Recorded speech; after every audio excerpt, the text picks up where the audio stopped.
देश हामीले नै बनाउने हो। हाम्रै स्रोत साधनको परिचालन गरेर देशको समृद्धि हामीलाई नै अघि बढाउने हो। हामी मात्र ठिक, अरू बेठिक, हाम्रो बाटो मात्रै सुबाटो, अरूको कुबाटो भन्ने द्वन्द्व विग्रह विवादबाट उठेर हामी नेपालको माटो र नेपाली बाटो समातेर हिँड्नु। आओ अब हामी सबै एकै ठाउँमा उभौँ।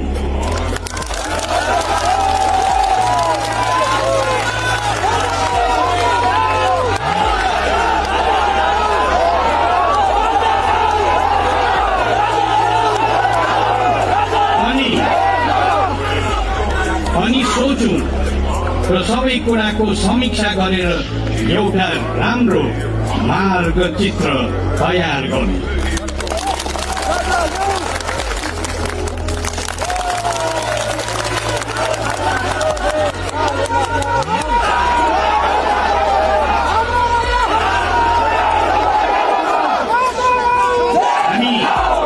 हामी सबैको भविष्य सुख शान्ति यसैमा छ।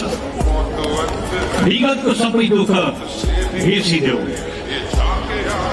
मायाले मायालाई भरिदेऊ, घृणाले घृणाको आगोलाई कतै जलाइदेऊ।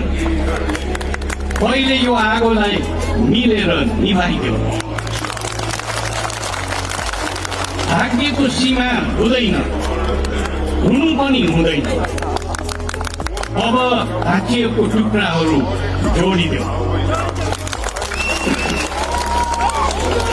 उत्पीडनको गुनासो कहिलेसम्म सुन्ने? पहिले अन्याय अत्याचार मुक्त गरिदेऊ। अनुहार फेरि फेरि षड्यन्त्र नगर।